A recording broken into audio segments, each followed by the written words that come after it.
1995 wasn't just another year in gaming. It was a crossroads. The industry was standing between generations. 2D had reached its peak, polished, expressive, and confident. 3D was no longer an experiment. It was becoming the future. Developers were taking risks, studios were finding their voices, and players were beginning to expect more than just fun. This was the year games started to feel intentional, designed not just to entertain, but to immerse, challenge, and stay with you. Some franchises were born, others found their identity, and a few delivered experiences so complete that they're still being talked about decades later. Welcome back to Nova Labs Gaming.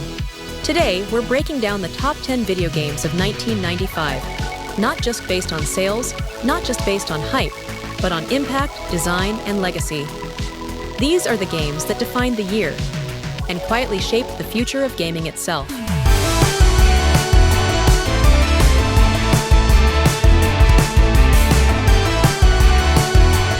In an era dominated by mascots, Rayman did something different.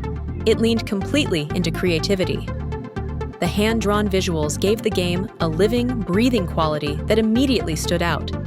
Every animation felt intentional, creative, and full of personality.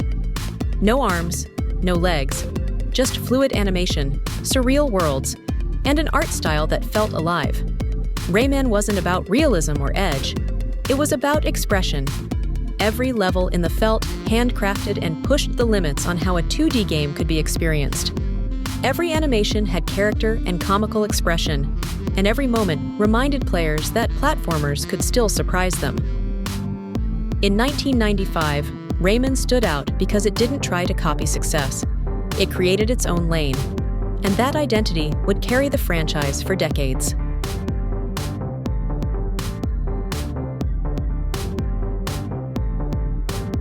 By 1995, Mortal Kombat was already a cultural phenomenon, but Mortal Kombat III pushed the series into overdrive. Faster gameplay, new mechanics, and a heavier emphasis on combos and aggression, inspired by real motion graphics, created using sensors and computers. This was Mortal Kombat at its most intense. The tone was darker. The pace was relentless. And the series made it clear, it wasn't slowing down for anyone. Memorable characters like Sub-Zero and Katana made the franchise much bigger than just a game. It was brand. While it sparked debate among fans, MK3 helped evolve fighting games beyond simple inputs and into something more technical, competitive, and demanding. Love it or hate it, 1995 proved Mortal Kombat wasn't going anywhere.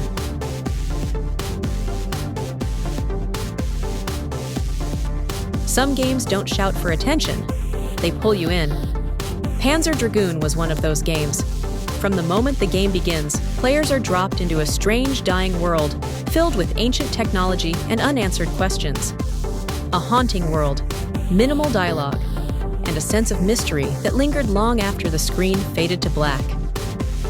Riding a dragon through a collapsing civilization felt cinematic, especially at a time when games rarely aimed for that kind of atmosphere. This wasn't just about shooting enemies. It was about mood, scale, and discovery. Panzer Dragoon showed that games could tell stories through environment alone, and that idea would echo throughout the industry for years.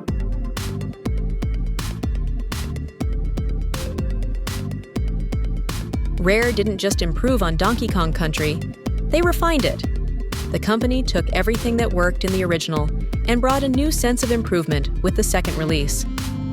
Diddy's Conquest introduced smarter level design that would keep players curious and entertained, darker themes and images, and one of the most iconic soundtracks in gaming history.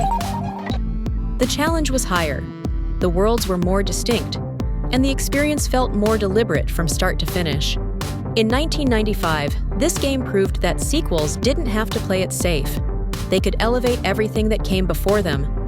To this day, many fans consider this the peak of the Donkey Kong Country series. And when you think of Donkey Kong, you're probably thinking of Donkey Kong Country 2.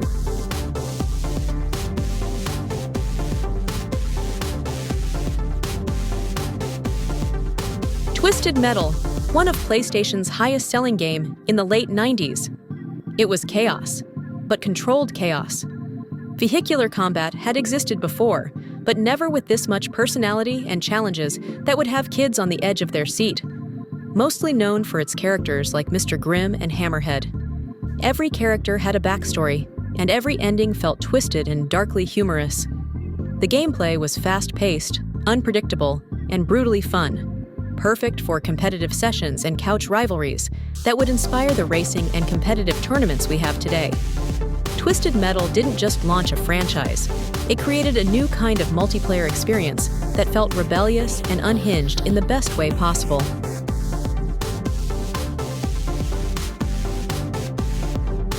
Real-time strategy reached a new level in 1995. Warcraft II expanded everything.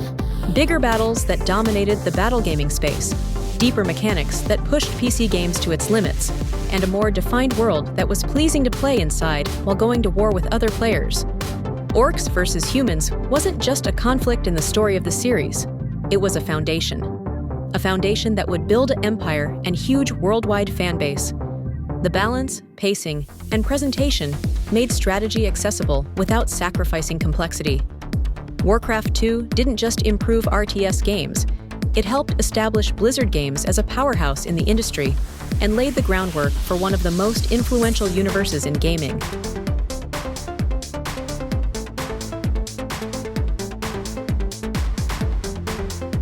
Fighting games in this era were evolving fast, and Tekken 2 was leading the charge. From smooth animations that were setting the bar for game graphics, to responsive controls and advanced AI tech that would challenge players on a whole new level. And can't forget the growing roster of unforgettable characters that are still iconic today. Paul Phoenix, Martial Law, King, and many more are the reason this game became so popular in the US. What started as a game that rewarded skill, practice, and precision became the new favorite household game alongside the top sellers of that time. Tekken proved that 3D fighters weren't just a novelty, they were the future of the genre. And with Tekken 2, that future looked incredibly promising.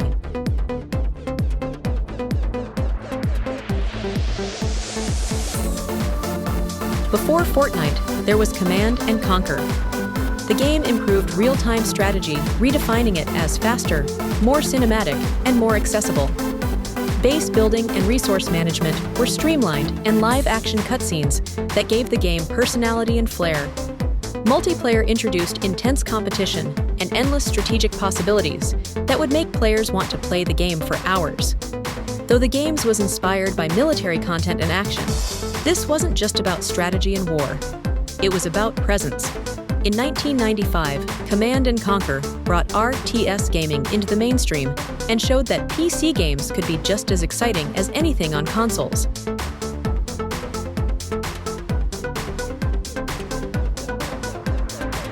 Nintendo made a bold choice with Super Mario World Yoshi's Island, and it paid off.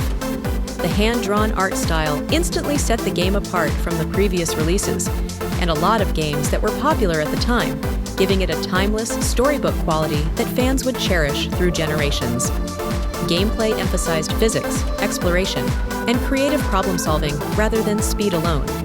Available on Super Nintendo and some arcades, it became a widespread trend amongst gamers to be able to finish through to the end.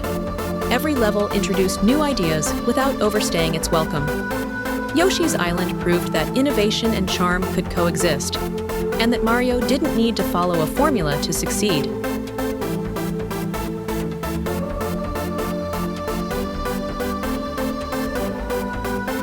Chrono Trigger delivered something incredibly rare, a complete masterpiece with no wasted space. A game that immersed interactive gameplay with new storylines that made the game an experience. The time travel system developed in the game wasn't just a story device. It served as an in-game tool and directly shaped gameplay, choices, and outcomes. Characters were, and still are, distinct and memorable. The steady pace of the gameplay and the graphics was nearly flawless. Multiple endings encouraged replay without feeling repetitive. In 1995, Chrono Trigger was a lead in the interactive gaming space and didn't just meet expectations. It influenced what players believed a role-playing game could be. Its legacy remains unmatched.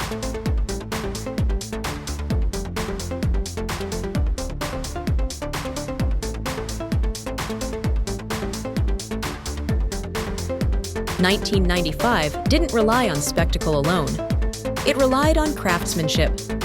These games took risks, refined ideas, and pushed the medium forward, quietly and confidently. Some of these titles launched franchises, others perfected genres, and a few became legends that still influence game design today. If you were there, this year needs no explanation. And if you weren't, now you know why 1995 still matters.